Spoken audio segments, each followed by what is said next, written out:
Hi, welcome back to a brand new video of the Targeted Individual Program, Targeted Individual Experience. So, I'm doing another video.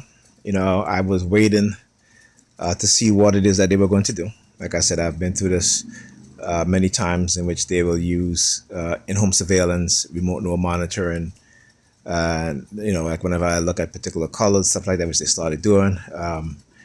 Whenever I'm walking in the hallway and if I'm looking down at something of a particular color, like a black boots or something that's brown, something that's green, they will use the sirens on their car horn, right? In your predator department.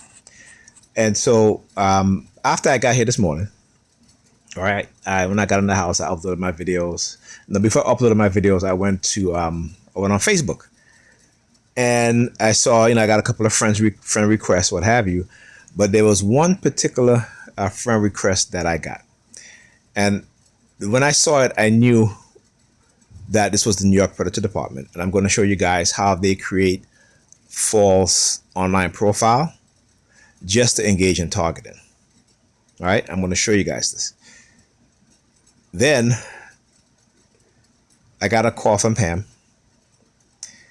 First they were trying to deter me from uploading my videos, again, using the sirens and stuff like that, right? And I did it anyway, okay? Then I get a call from Pam saying that the CPS worker is going to come by today. Now, she had told me Tuesday that the CPS worker was going to stop by at 7, but she never did, right? The CPS caseworker never did. But today now, okay, after uploading my videos, all of that, all the threats they try to send me, upload my videos. And again, this is to try to silence me. So what these criminals do, when I talk about this destructive cult and the infiltration of businesses, state agencies, federal agencies, academia, this is a cult. This is a cult, and they are criminal in nature. And they operate within law enforcement. They operate within the financial system. They operate within academia. They operate within the society, and they have compartmentalized different aspects of their programs, of their tactics, of their methods, right? To hide what one group is doing from the other group, right? And sometimes, and then you have within every group, you have those that truly know and understand the totality because they operate inside of all other groups, right? That again have been compartmentalized. So I did a video on this earlier, and you see that where the New York Predator Department predator officers at doing the hand signals. I already showed you guys this, what have you, and they're at a mechanic shop, right? So again, when I got to Pam, went on Facebook, this is the friend request that I saw that caught my attention. All right, watch. All right, so this is the fake profile.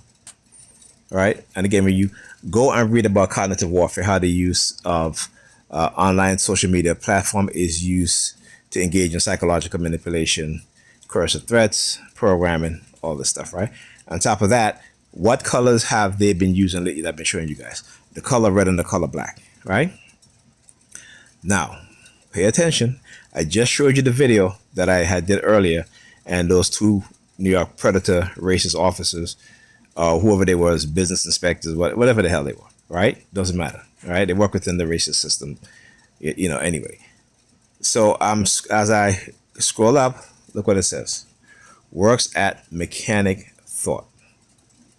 And of course, they're not they have lived in Mombasa, Kenya, right?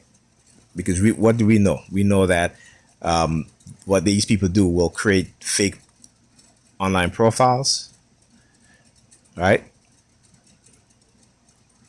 Or have agents in other countries, engaging in this sort of program also. Okay. All right. So again, if you go, so I'm like, well, who is this person? All right. There's nothing on their page that I would say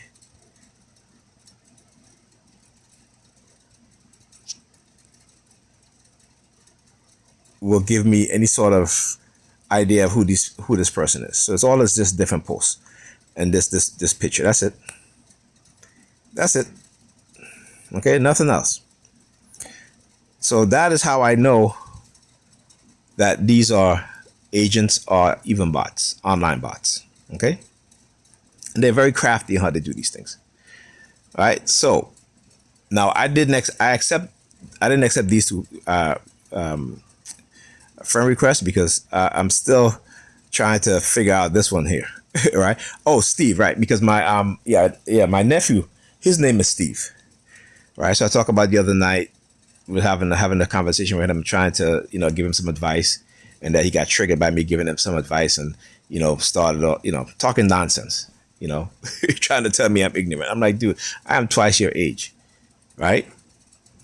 I went to college not once, twice, right? I mean, granted, I didn't graduate, but still, I went to college not once, not twice, but twice. Then on top of that, he's like, all you do is read and study stuff online, and I'm ignorant. So this is what he's saying to me. Okay, so like I said, this is why they use him, because he's ignorant, so they can manipulate him because he doesn't know. And so when I'm trying to give him good advice, I'm trying to tell him something else going on, he doesn't want to hear it. Right? This is the mindset of young children raised in single parents household. Not all, mind you, when I say this, but it's the vast majority. Right? Go look at the statistics. Go look at the statistics. You'll see 80% of the children that are raised in single mother household have the worst outcome later on in life as they become, whether going through elementary school, junior high school, and when they become adults. They have the worst outcome.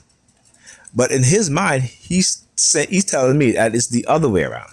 That is, children who are raised in two parents household have the worst outcome than children who are raised in single mother's household. Now, where is he getting that from? Where is he getting that from? Where is he getting that idea from? All right. Anyhow, so then after, I waited because I wanted to see. I knew they were up to something else, but I wanted to see what. Right. So then again, Pam called me saying that the caseworker will be here at 5 o'clock. Right.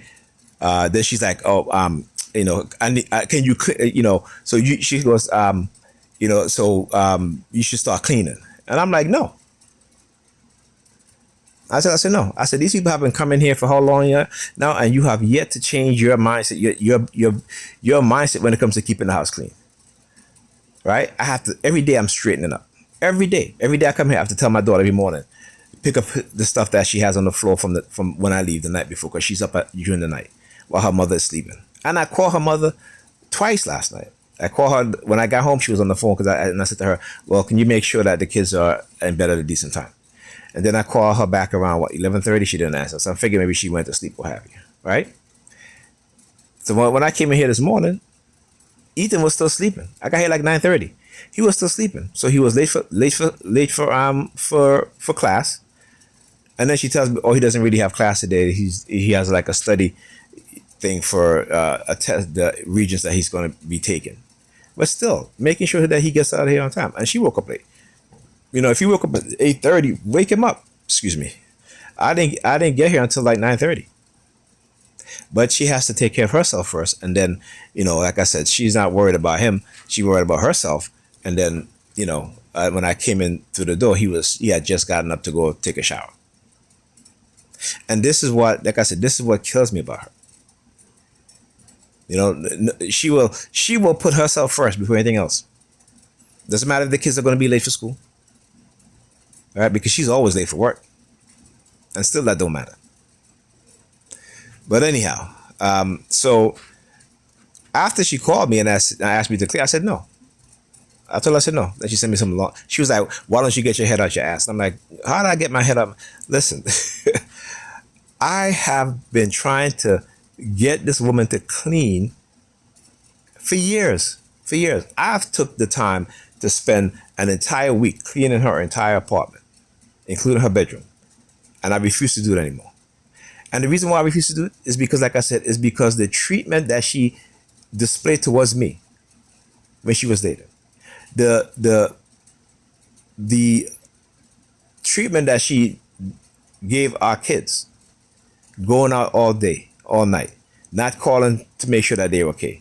That I have to constantly call these children to make sure that they're okay, that they feel some sort of safety, right? And so now my daughter displays abandonment issues